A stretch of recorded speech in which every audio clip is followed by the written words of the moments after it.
Reunion. Hello, y'all. I was selling crack on a private jet up in the hell and back. But no confusion, this a reunion. Hello, y'all. Welcome back. Get murder here. He counting money. He said, "Can man, the hell with rap." I'm only here to shit on niggas and piss on bitches. Welcome, ass. I bought jewelry and bikes, nigga. Black Benzes and white Vigors. Now I'm out here and I'm looking for more chandeliers and light fixtures. Nah. I don't like niggas, what's wrong with me? I'm a hype nigga, but this 44 turn to Michael Jordan. I look and say, take flight, nigga. Welcome back to It Is What It Is, and happy Halloween. This episode is sponsored by Underdog. The app is an easy way to make some cash just by making picks on your favorite players. Underdog is available in more than 30 states, including California, Texas, and New York, just to name a few. Make sure to support the show by hitting the link in the bio and downloading the Underdog app. Use code Mase, Cam, or STAT to get up to $1,000 in bonus cash with your first deposit and a free pick. I'm Treasure Wilson, aka Stat Baby, along with your hosts Mase and Cam. What up, man? Stat, I like your outfit. Yeah, Stat. Who are you today? Guess who I am. Aliens? No. What's the lady name from X-Men? I don't watch fiction. Or sci-fi. I only watch reality. But I seen Avatar, right? Yes. I feel like it's very obvious. Yeah, Avatar. It is Avatar. Yeah. But you didn't have the blue lips. Yeah, because my lips, you're going to see my lips when I talk. If it's all blue, it's going to look crazy. I mean, it already looks crazy, but in a good way. So you feel me? Pause. I love it here. Who you, Mase? I'm the baby. All right. But I bought y'all a Mase. Yo, Mase, come out. You bought a Mase today? Yeah, see, man. See, this is what I'm talking about. You got theme music? Hey. Hey. Oh. Hey. Oh. Hey. Hey.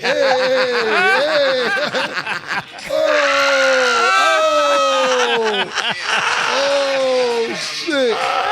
Good job, man. What's your name, man? Mo? Yeah. Good job, man. You did a great job, man. Yeah. That's what's Where up. Where you from? San Diego. That's what's up. That's what's up. Mase 13th home. Yo, thanks, Mo. Hey. Yo, that was dope, Mo. That's random, too, man. He was just at the window. Yeah. That's love right there, man. See, you ain't putting no music out. You playing. Niggas out here laying on you, niggas. Niggas waiting on you, man. Well, Your sign. yeah, because so my Halloween outfit is really how I've been feeling for the last year. I'm sick. If y'all don't know who I'm sick of, I'll just wear it. Zoom in. I'm sick of you bitches. If you can't see my sign. And if you want, I'll flip it over. You tender ass niggas. I'm sick of both of y'all. You tender ass niggas. And I'm sick of you bitches.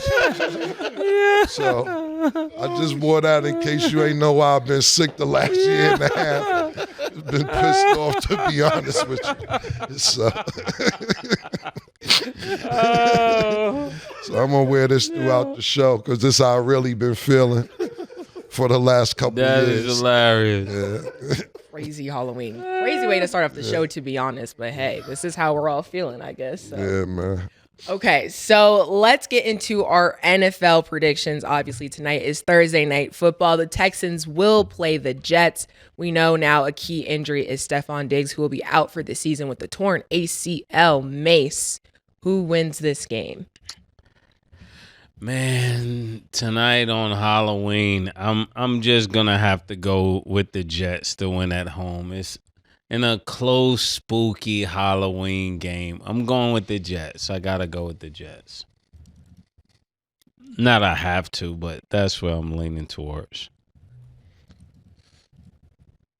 Sorry, somebody just sent me some ass pics. Yeah. Sorry. It's random. I know. This why I'm sick of these bitches, man. He's gonna send me that now. I'm actually gonna go with the Texans. The reason that I'm going with the Texans is because I don't know if between last Sunday and the games tonight, Stat. Yes. Mm-hmm. I don't know if between last Sunday and tonight if Aaron Rodgers got to go to the dark, where he said he got to go make peace with the dark, and therefore, I don't. It seems like until he makes peace with the dark, the Jets aren't going to win. You got the coach fired. You got your main favorite receiver back, and you're not looking like Aaron Rodgers. We've been waiting for this since last season when you got hurt the first 3-4 minutes of the first game last season. You come back this season, you don't come to training camp, you don't come to practices, you take your time doing whatever the fuck you want to do when it pertains to the team. And to me, you haven't built any camaraderie with your team. What it goes to show me is this, that you got Davante Adams back, and that to me, not saying that is disrespectful, because I'm pretty sure that we'll see other trades before the deadline come up, whether it's wide receivers, tight ends, defensive players, etc.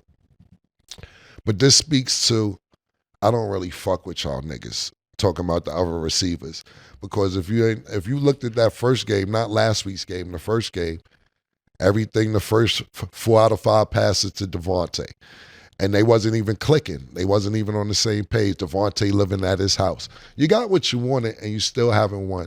Maybe Mase knows something I don't know, but I do know that it is some key injuries also with the Texans. We know Stephon is out for the season, and Nico is also out, as far as I know. And Nico was actually playing better than Stephon Diggs this season I'm talking about.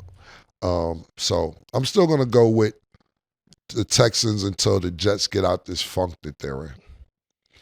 Okay. Yeah, I really said the Jets because I believe that the team who creates the most turnovers is going to win and play the best defense.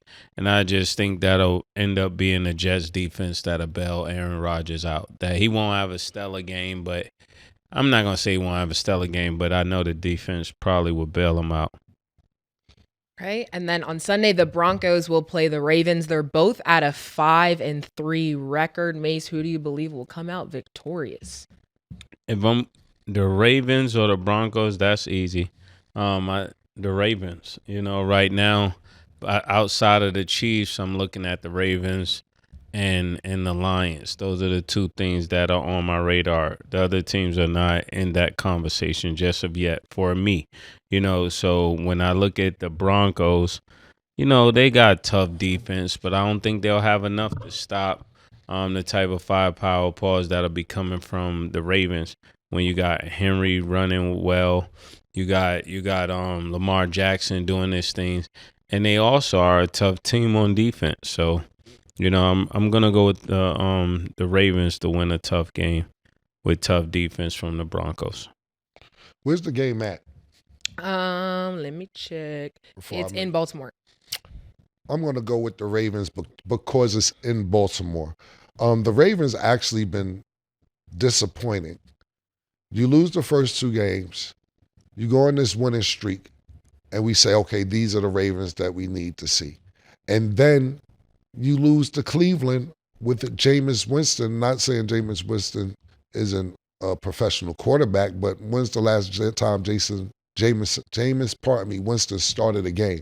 And that's one thing that I do respect about Jameis Winston. No matter when the last time he started a game, he was prepared. A lot of times, these backups just say, I'm not going to play this shit. Any given Sunday, anything can happen. So I'm more disappointed in Baltimore's defense throughout the season. Even when they beat the Cowboys, they let the Cowboys score 19 points, or it was 22 points in the fourth quarter, something ridiculous.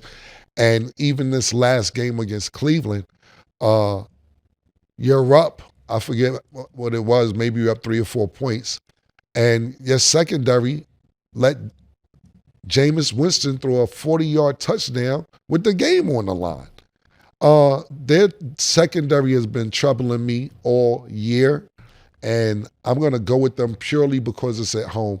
I don't know if Bo Nix and Sean Payton fixed their relationship up, but it's a pretty decent record considering it's a rookie quarterback and a second-year head coach with the organization. If this game was in Denver, I might have went with Denver, but I'm going to go with Baltimore at home. But I think their secondary definitely needs to step up. I've been disappointed with them all year. Offense is going to do what the offense does with Baltimore. They're electric, even though they didn't score a lot of points last week. But their defense, that's troubling because Baltimore is known for their defense for decades. Yeah, if the Broncos were to win this game, Bo Nix will have to have like a out of this world game. They wouldn't win with him having an average game. And another thing when it comes to them winning, I wrote this down as well, that he would need the defense to stop the Ravens' run. That's the only way they could beat the Ravens. If you could stop them from running, you probably have a chance, but he would need two miracles. One to stop that run and another one to have a breakout game that's better than anything we've seen. That's what he would need, because even if they play good defense, you still got Lamar Jackson, who's putting up a lot of points these days. So, Bo Nix, we know you're mature. We look forward to you having a good game, but you would need an out-of-this-world game to beat the Ravens. Okay, and then y'all know that we can't not talk about the Cowboys. So they will be playing the Falcons. Goodness. Do you guys believe the Cowboys can get back on track and win this game, Mase? Are the Cowboys still alive? I thought the Cowboys were dead. Are the Cowboys still breathing? Like, who's a Cowboy fan right now? If you're a Cowboy fan today, you are a real Cowboy fan. I believe Michael Irvin missed this show on purpose so he didn't have to hear about this Cowboy debacle. This Cowboy is like, oh man. I know Jerry Jones is trying to save face, but Jerry Jones, you need us to say it for you, we will. Come on, my nigga. Dak Prescott, everybody got paid. Y'all got the money y'all want. And the way you guys are playing for Jerry Jones is like somebody showed y'all that tape of Jerry Jones standing there in that racist video. This is how y'all are playing right now. And they got to stop, because Jerry was acquitted of that. Real quick, though, I just have to add, you know that, like, even if the team loses, like, fans are going to stick by their team, even if they're not playing well. Not this bad. Not this bad. You can't jump shit. Yeah, you got it. Even in Miami, I remember one time the Heat was playing and they thought they was going to lose. People start walking out the game. And then Ray Allen got the ball and hit a three, and they was back in the series. So there is a time when you got to know when to walk away. The thing about your comment, Stat, is look who you're talking to. Ship jumper, fence jumper. No, that's, of course, he's not sticking around for anything that's going to lose it. You told that to the wrong person. He doesn't have time for that. He's out of there. Kansas City, I don't know when he became Kansas City. Because remember, if you don't remember, Stat, one thing that you have to know, Titletown's always on the move. Oh, yeah, I forgot. Titletown's on the move. I'm AKA today, Stat. Ooh, don't work like that. But we love the colors. Love the colors. See what I'm saying? Yeah, I'm going with you was finished, bro. Nah, yeah. I'm going with the Falcons, man. I told you, until they play North Carolina, I'm not going with the Cowboys any week. you know, Dak Prescott a couple weeks ago said, all right, don't jump on the bandwagon later. We not, nigga. I care about your motherfucking bandwagon. Nobody's jumping on that motherfucking bandwagon. You got Ezekiel Elliott back. Remember Mike the first week? Oh, they got the crew back together. Everybody got paid. You paid CeeDee Lamb. You paid Dak Prescott. Got Ezekiel Elliott back. First week y'all won. Mike talked about you seen them all in the end zone hugging each other. You see them? That's the money hug. Everybody got their money, so they gonna play good. Nah, my nigga, I'm not jacking that, Mike. It's a dub. And Mase may be right. You may not want to come in here and make these Cowboy predictions because God bless the dead. My man OJ, man. I don't know. I'm gonna go. You. I don't know, man. Who was worse, OJ with the Bills and the 49ers, or Mike with the Cowboys? I'm trying to see and remember. Mike with the Cowboys might be worse than OJ. I ain't gonna lie. Yeah. He's up because he's up. Because the Bills were winning. Yeah. Because not just that, Mike. You know. OJ wouldn't have been doggy style on the field. Yeah. Mike was doggy style, and it wasn't even the Cowboys. Mike was just doggy style for the alma mater. Mike, get up! I wanted to say that so bad. Yeah, so I'm sitting there thinking because you know the problem with Mike is Mike, to me, my opinion, and I'm not, and what I'm about to say, no disrespect to Mike's circle or who he mentors or his staff or anybody he's around. But he's talking to people who listen to that bullshit and think he can spin niggas, and they probably be like, oh, word, Mike, you are kind of right. I remember last week we were talking, and for me and him, we're going back debating for probably about 7 to 9 minutes. Yeah. And at the end of the day, he did say, well, you got a good point. That was like, that's what he's been saying for like the last 9 minutes, Mike. Mike, you're not ever going to spin me. I'm not one of them niggas. I'm very intelligent, contrary to belief, that you're not going to spin me. Now, when you're right, you're right. We're at the point now with the Cowboys where Mike said they're not making the playoffs unless a trade happens or something crazy. You got to November 5th. You got about less than a week for that shit to happen. So, Mike, good luck. My pick is the Atlanta Falcons, and I'm picking the Atlanta Falcons, and they have 10 injured players. 10 people on the injury report, and I'm still picking them niggas. You got players running down on reporters telling nigga, report these nuts. Yo, it's in disarray over there. It's wild, my nigga. It's wild, man. Okay. And then the Bears are at a 4-3 record, while the Cardinals are at 4-4 record. Mase, who do you believe is the stronger team? The Bears or the Cardinals? Yes. I really wouldn't watch this game. Me personally, I really don't watch games like this. And I remember the first time I said that, Ken was like, well, they paying you to watch the game. I feel like Killa feel. There's some hours you can't get back in life. Yeah. And this is one of those hours, you know. Because with the Bears, I think the Bears will win the game. It'll be a close game, but it'll be a low-scoring game. And who has time for that? You know, I'm up-tempo. I like pause. I like to move fast, you know. So when I'm looking at this game, I can see it's going to be a heartbreaking disaster game because both of them is going to have mediocre performance. And we're just going to be, you know, just looking to see who does worse, Cal, Murray, or Caleb. I think Caleb is not done having bad games, and this might be one of those bad games. I think he'll have still a stellar career, but I think he's still in that process where he's figuring things out, and this could be another bad game. Who knows? Or it could be a great game for him. I'm not putting him down. I'm just giving my assessment.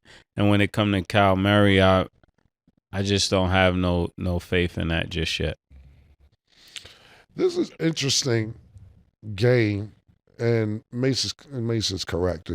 I probably won't watch it either, to be totally honest with you. But it's very interesting for the divisions that they're in, because the Bears are in last place in their division, and they're 4-3, which is not a bad record for the Bears considering what that franchise has been about the last 10 years, or maybe longer than that. Terrible. Going through coaches, going through quarterbacks, et cetera.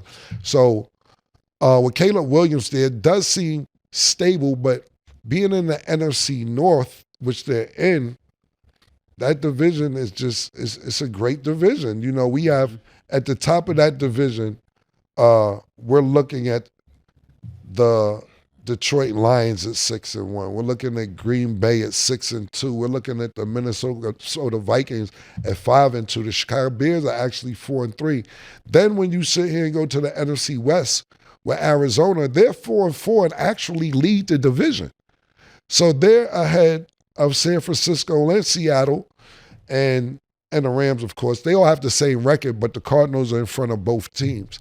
And if the Cardinals want to stay at the top of the division, they should take this game pretty seriously. We see sparks of greatness here and there between Kyler Murray and Marvin Harrison Jr., but it hasn't been consistent. And if they don't get it together soon, their season be over. Now, the one thing that I keep bringing up division play is because you can have a negative 500 record, and whoever wins the division goes to the playoffs. That's just the way it is in football. Actually, sometimes I don't even think it's fucking right, because you got a team, they may finish, let's just say, well, you know, this year is 17 games. Let's just say they finish 8 and 9, and because you won the division, you go to the playoffs. That's just the way they have it done in the NFL. So that's why I'm mentioning these divisions, because we fuck around, and if the 49ers don't get McCaffrey back, we know Ayuk is out for the rest of the season. Seattle's been playing up and down. The Rams can't seem to get it together, even with Cooper Kupp coming back. The Cardinals fuck around and sneak into that spot for the division. So I think it's an important game for the Cardinals. If I have to pick a winner, I'm going to go, I'm going with the home team. I don't even know who the fuck is at home, but whoever's at home, I think that they'll win the game. And the Bears are still recovering from that Hail Mary, you know? Arizona, so we're going to Arizona. Yeah, the Bears are still recovering from that Hail Mary. That last week Hail Mary probably crushed their hearts. And we're going to see how resilient are they. Okay, so we got 2 more game predictions. So we got Lions versus Packers. Jordan Love is determined to play despite a groin strain. Love how I can't pronounce certain words. Give that information, Mase. Who do you got? Now this is a tough one. This is a tough one for a lot of reasons. Exactly what you just said. When it comes to the Lions, I think they're having a breakout year. I think this will prove to be a little bit better than last year. To all of the people in Detroit, you could stop DMing me. You could stop calling me every day talking about, did I see the Lions? I'm looking at the Lions. I see you guys. I know you're about 6-1 right now. I'm looking forward to them I'll take them really serious when they get 8-1. If you can make 8-1, then I'll take it serious. It's something about that number 8-1, you know. But right now, I'm taking the Lions. I'm taking the Lions with a close, high-scoring game. It will be high-scoring, but I could see them winning it on the road. The Packers. On the road too. Where's the game at? At Green Bay. In Green Bay. They used to the cold. They from the D. Hey, yo. That was crazy. That was crazy. Early in the morning. Wilding out on Halloween. 2-game suspension in a fine.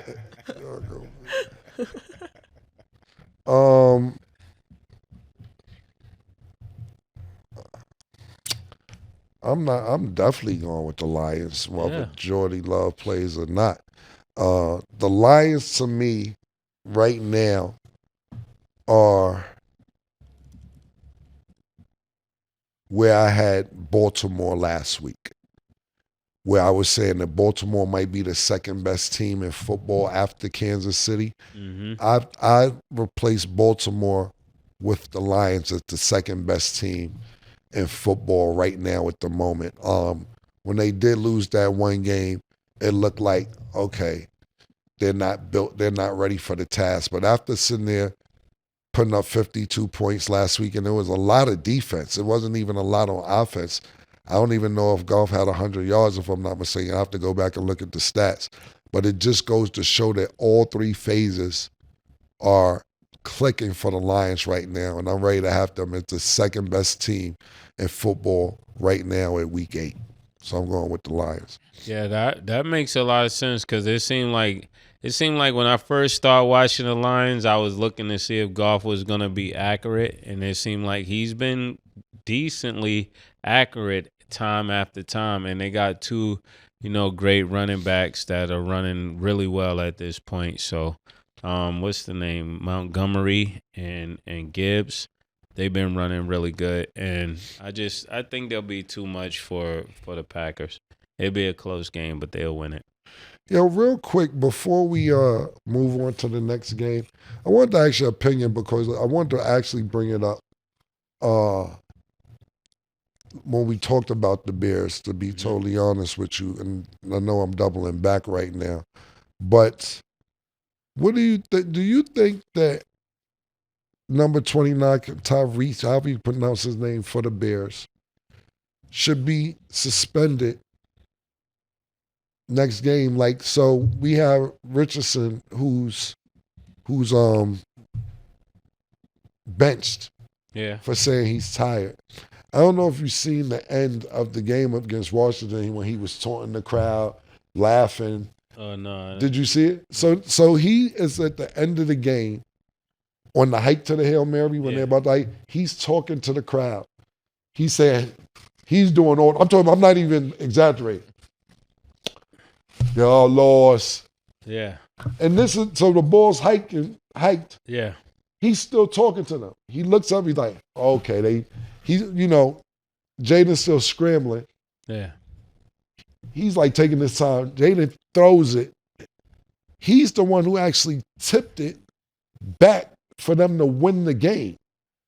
So I don't know. You didn't see the video. I wish you would have. I can pull it up. Yeah. So the question is, should he be suspended or should he be benched? Because that might have been worse than saying I'm tired. Yeah, that was worse than. I want Mase to take a look at this video and give his opinion because I'm not sure. And I would like to take a poll. What's worse? Somebody saying I'm tired or him doing, I think it's Tyreek. He's spelling it a little different, Stevenson. Yeah. What's worse, what he did or Richardson saying that he's tired? I don't know, but you'll take a poll. It's crazy. Yeah, I know you want to get back. It's fine. You're right. I'll take that. It's fine. It's fine with me. It's fine. Yeah, absolutely. I was out of hand. That's out of hand. It's out of hand. It's time to flip the sign.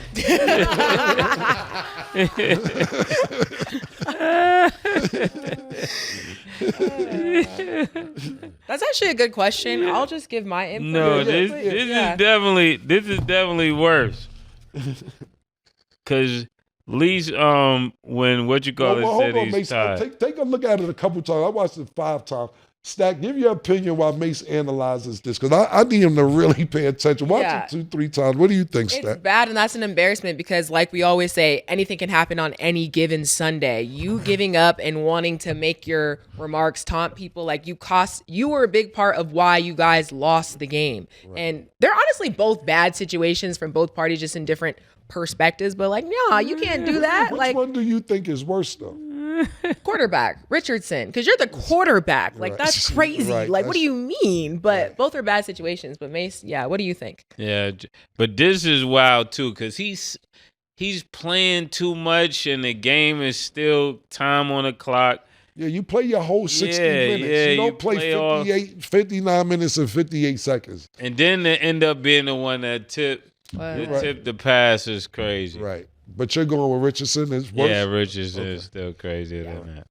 Okay, and so the last game that we're actually talking about, Colts will play the Vikings. As we know, Richardson is benched, so Flacco will be the starter. Do you think him being the starter is enough for the Colts to win versus the Vikings, Mase? I'm going with Flacco until different. Flacco is the new Floyd Mayweather of football. That's how you troll, right? When you want to go viral. Kids, that's how you go viral. Flacco is not the Floyd Mayweather of football.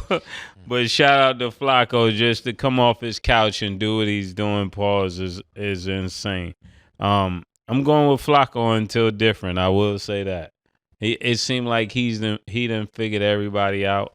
And I got to go with Flacco until they say different. That's what I'm going with.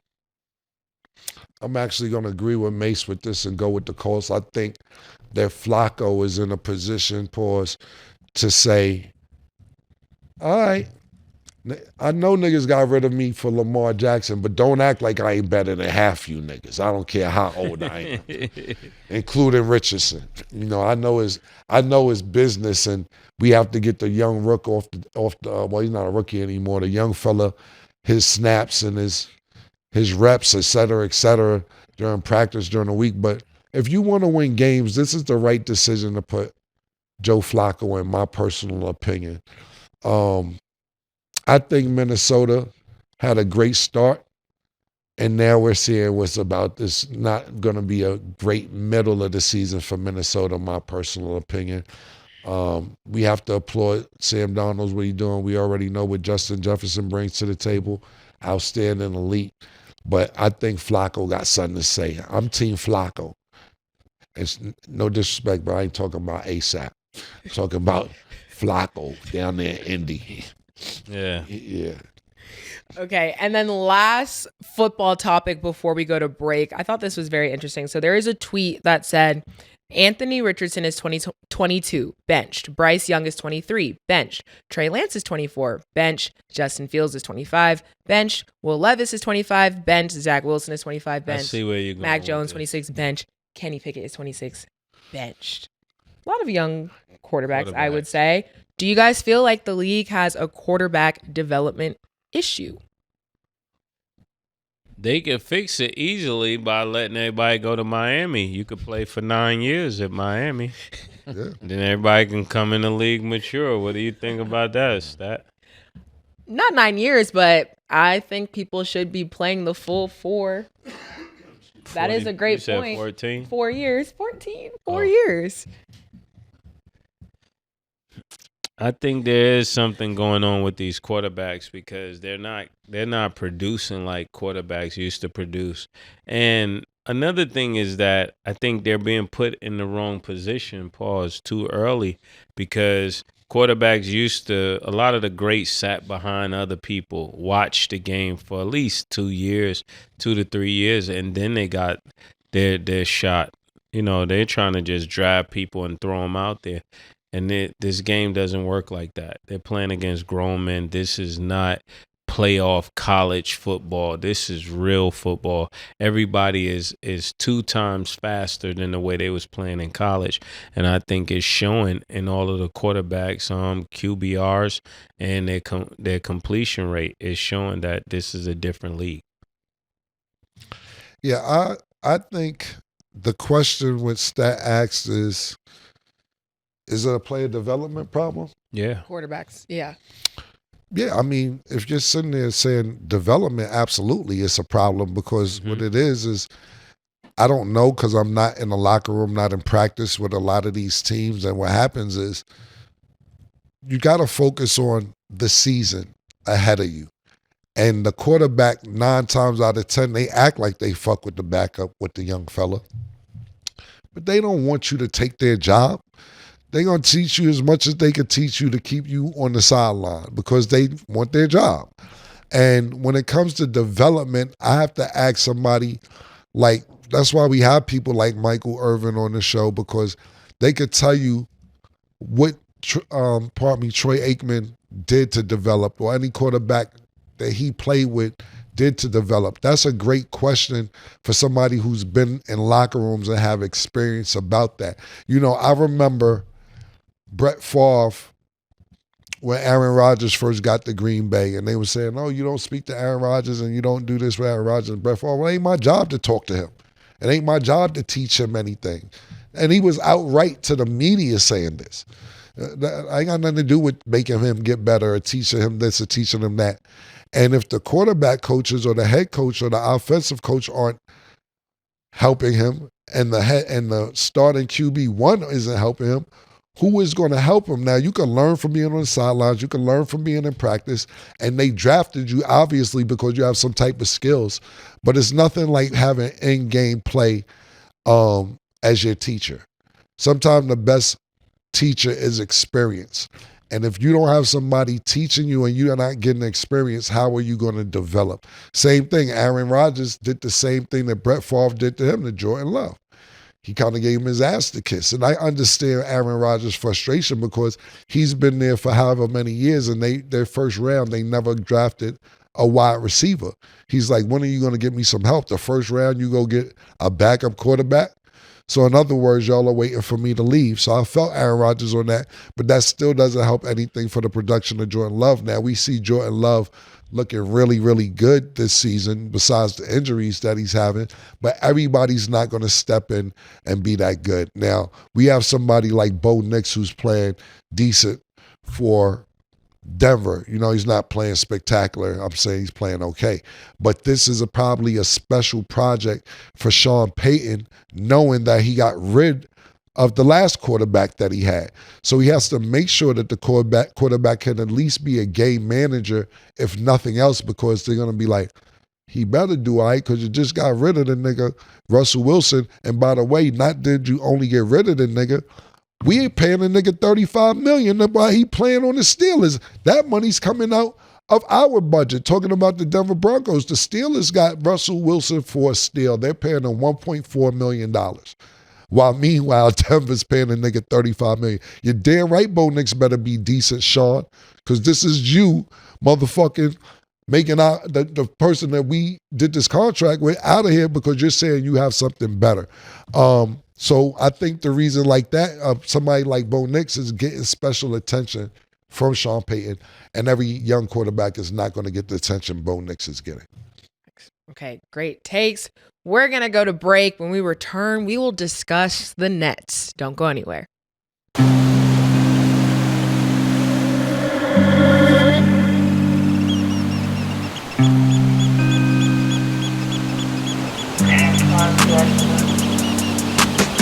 She called this thing about toxic. 4 years and counting. Got you feeling like an option. Maybe I'm my own problem, babe. She tired of hearing I don't know. What's stubborn in me won't fall.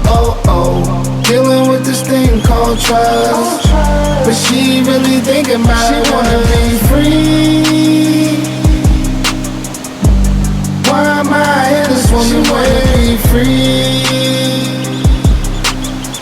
Hell, I don't wanna see her walk away. I wish somebody told me the rules.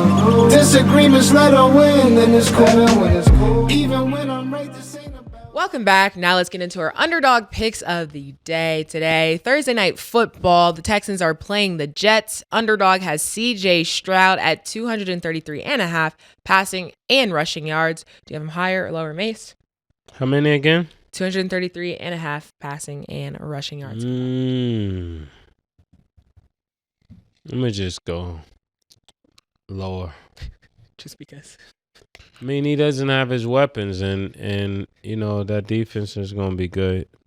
And when they know you don't have your weapons, they're going to blitz even more because they know he doesn't have that. They don't have to worry about that in the secondary. I agree with that take. I'm going to go lower. Okay. Aaron Rodgers is at 33.5 passing attempts. Do you have him higher or lower, Cam? Higher. It's his team. He's going to do whatever the fuck he want to do. Definitely higher. Yes, high. Okay. And Devontae Adams is at 57.5 receiving yards. Do you have him higher or lower, Mase? I'm going high. High. Okay, if you guys like these picks, remember you always get a free pick if you're not already on Underdog. So make sure to support the show, sign up now, and you can make your picks too. So just 2 games passed. We got on Tuesday, the Nuggets beat the Nets 144-139 in overtime. And on Wednesday, the Nets beat the Grizzlies 119-106. The Nets gave an update on Ben Simmons stating, "Health is the most important thing for us. With Ben, the plan is for now not to play back-to-backs until we give a different update." So Ben Simmons will not be playing back-to-backs. What do you think of this plan? Cam, gonna let you go first. He ain't been playing back-to-backs.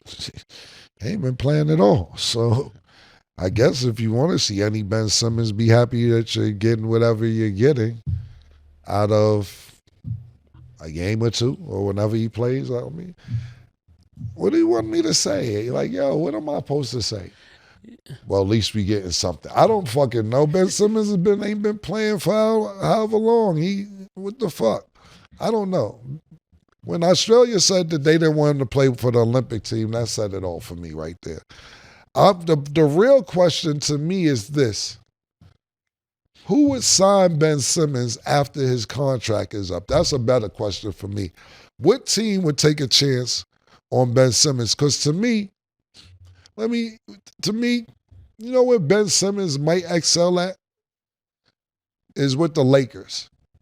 It's because LeBron ain't going to let him do the shit that he doing. You know, Anthony Davis, I really be believing Anthony Davis get hurt. It's just, God damn, how much you going to get hurt, bro? You know what I'm saying? I don't think Anthony Davis is trying to cheat the game, but it's just ridiculous. His body is fragile. Yeah, he's not durable. I remember, I don't know if it wasn't last season before last, he was so hurt, and he was tired of people saying that he was hurt, that he got out there for like 2.5 minutes and just was limping up, and they clapped it up like, get off the floor, bro. We know you hurt.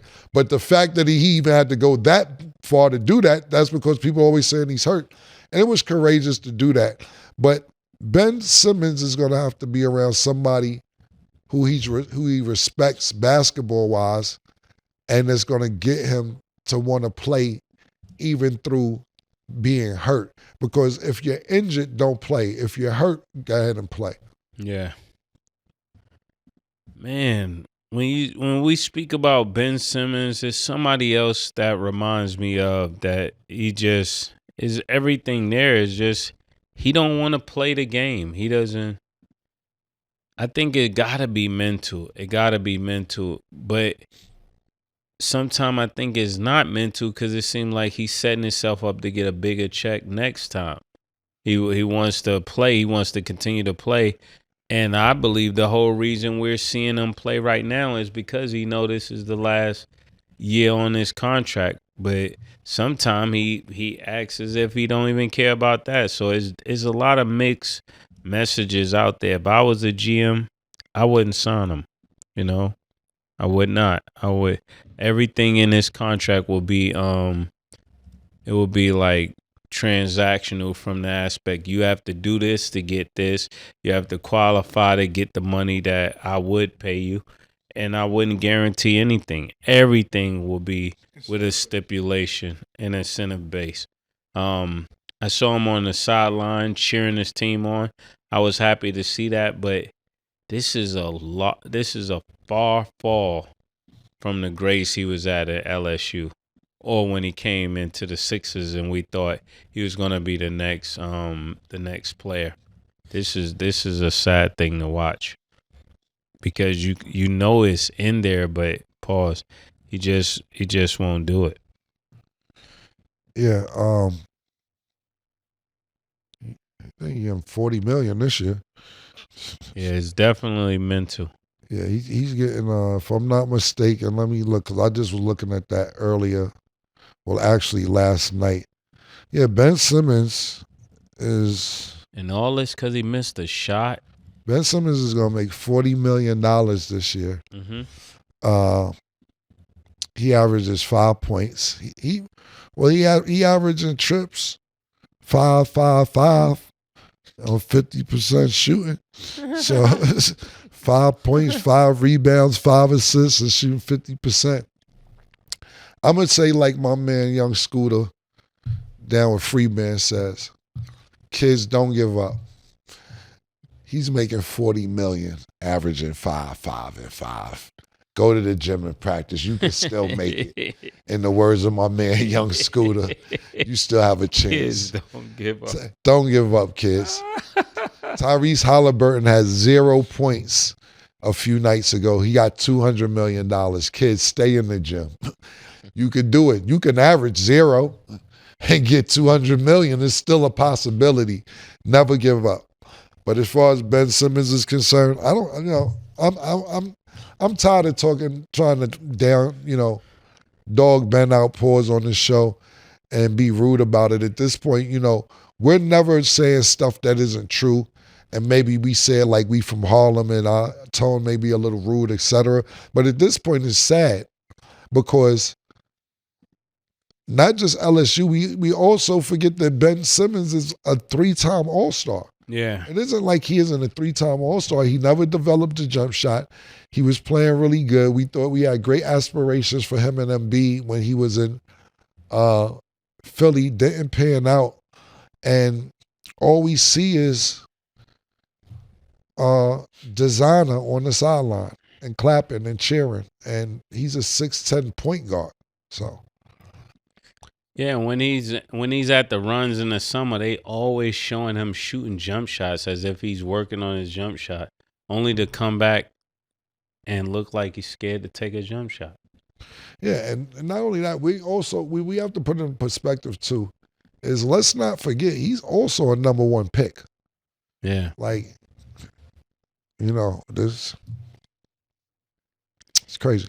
It is crazy. And then speaking of, you brought up Halliburton scoring 0 points. So on Wednesday, OKC beat the Spurs 105-93.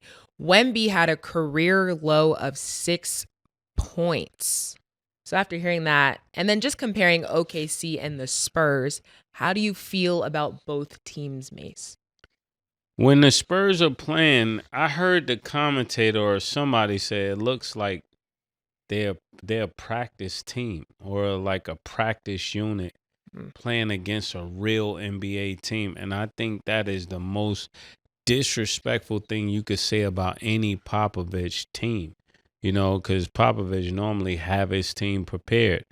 But when you're looking at this unit, I don't know. Is it Chris Paul? Is it, they wasn't losing like this last year, They wasn't looking like a practice team. At least people had some wherewithal about themselves coming to play. And they normally do come to play, but this game was just horrendous. No shot at Chris Paul, but Chris Paul turned his team around. You're there, you're an NBA Hall of Famer, and you're playing with a future Hall of Famer. But that's supposed to be enough. 2 Hall of Famers is supposed to be enough to not be losing by the numbers that y'all losing by. That's all I want to say.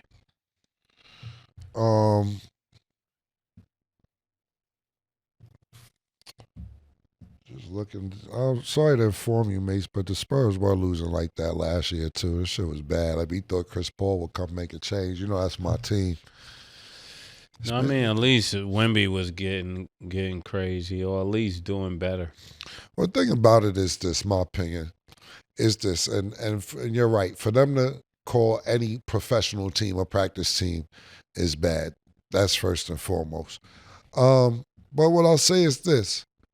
You lost by 12 points to the reigning Western Conference champions, and I'm not talking about as far as the playoffs are concerned. They finished number 1 last year in the West when the regular season was over. You're dealing with the number 1 point guard in the NBA for the last 2 seasons. When I talk about Shai Gilgeous-Alexander finishing first team in the NBA, and we know how many exceptional point guards in the NBA. So we'll put that into perspective, at least from my point of view.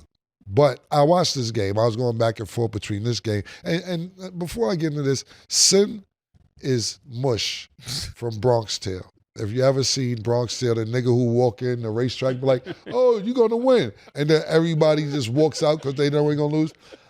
Top of the 5th inning, Sin said the Yankees got it locked down. Watch. I sat there and watched the fucking game and watched error after error after error. Aaron Judge drops a fly ball in center field. The shortstop throws it to third base. He fumbles it. They could have had an out at first base. The pitcher don't know whether to run to first base. The first baseman don't know whether to run to the back. And that led to a snowfall of 5 runs to tie the game in the top of the 5th. And basically, it was all over for them since then. Sin, you jinxed it. You mush. You sin mush until further notice. And as much as I want the Yankees to win, I'm sorry that they didn't win. Congratulations to the Dodgers. But back to further notice, any championship runs through the Liberty in New York City until further notice. The Liberty run the sports network, whether I don't give a fuck, football, basketball, male basketball, hockey, soccer. The Liberty are the champions. I don't care if you say nobody came to the parade. I don't care if you're talking about it's going to be cold out. Niggas going to have their parade on flatbed tow trucks. Nobody coming to. Listen, I don't want to hear that. You're taking away from the achievement. The Liberty run New York as far as championships concerned. That's that. You jinxed it last night. And what else do you want to say to Sebastian? Telford? Yeah. Listen, Sebastian got a lot of issues going on, but he definitely sent me the and when I say issues, I'm not meaning in a bad way. I'm talking about Sebastian want beef with everybody. He got Sebastian. When I speak to him, he got a problem. He's on the tier with everybody. So I'll let him vent. But he definitely sent me a video of the Liberty Parade not being that crowded. But I just want to spew that out because I actually haven't been watching the World Series that much. But as soon as I sit down and watch it, because Sin's telling me it's all good, I watched it crumble all in front of my eyes. And I actually turned. I turned because I said maybe they'll be winning when I'm not watching. They actually went up 6-5. And by the time I got the final score, it was over. Liberty run New York City as far as championships concerned. Back to this game. The reason I even brought that up because I was flipping back and forth between these two games. Right now, watching this game, OKC looks really, really, really good. Really good. And I'm not going to put this, I'm not, Mase said what he had to say about Spurs. I'm going to concentrate more on OKC.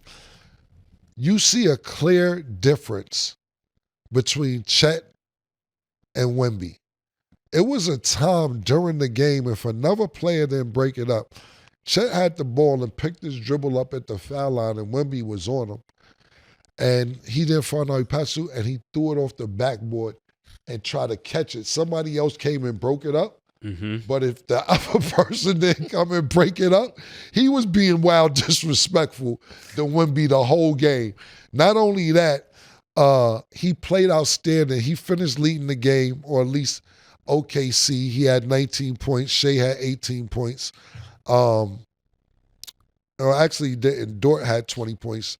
Chet had 19. Shea had 18. OKC looks like a well-polished team, and it looks like they're going to make some noise. They're 4-0 right now, 2-0 at home. And it looks like, Cam, keep picking Minnesota. Mase. Keep talking about the Denver Nuggets, whatever other show. Keep talking about that. They y'all gonna respect us, and this is the year that y'all are gonna respect us. And that's what I got out of watching that game last night, because I said, these niggas are good.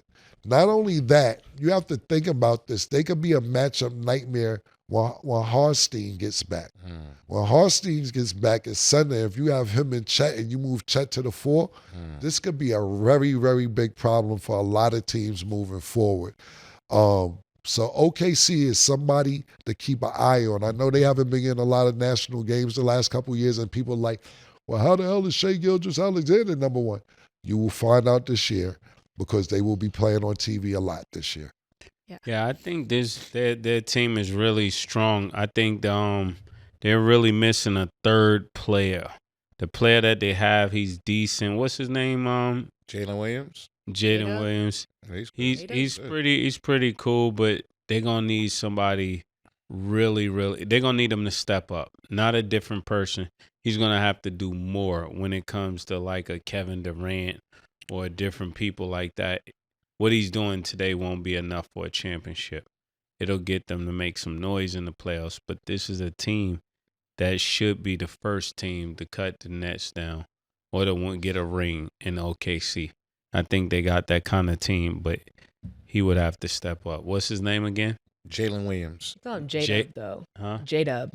But J-Dub, you're going to have to step up. For them to be a championship team, you're going to have to do more than what you're doing.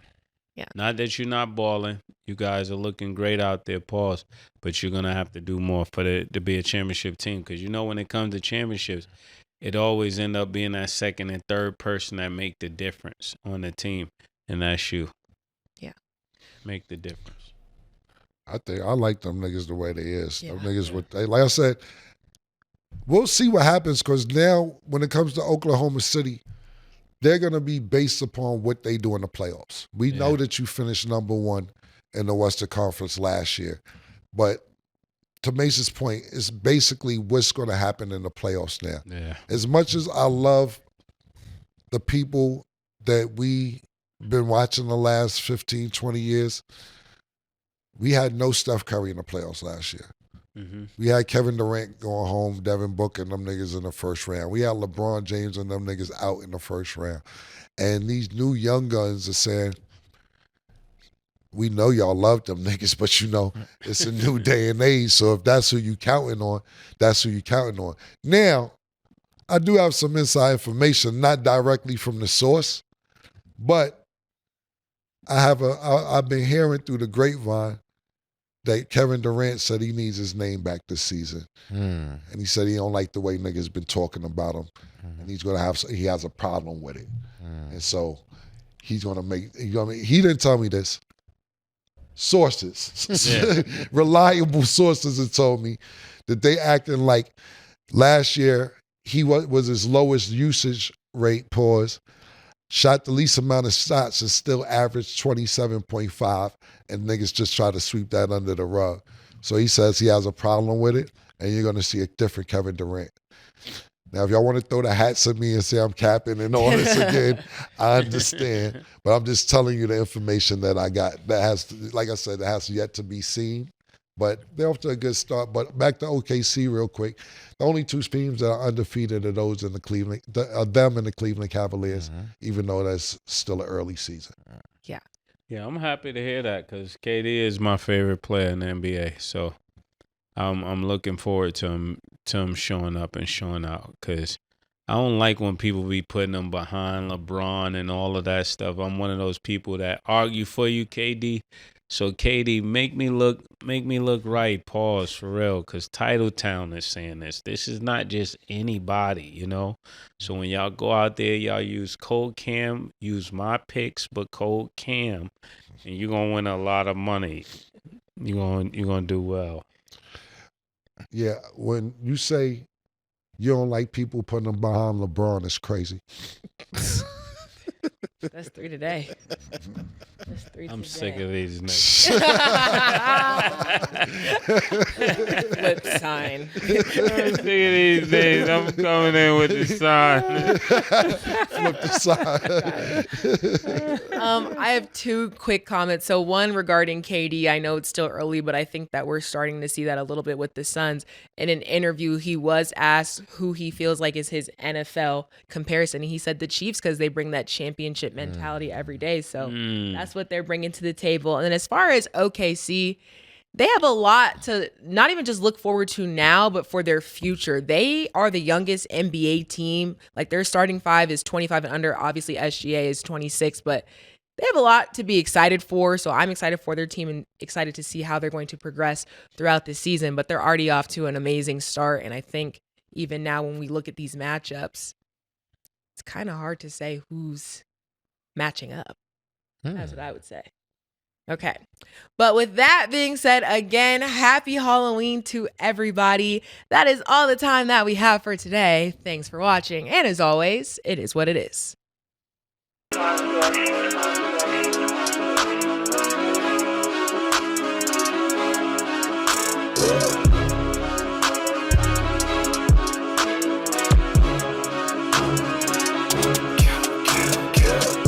What you want, nigga? Everything, nigga, super size. 2 big Macs, like when they doing them 2 for $5.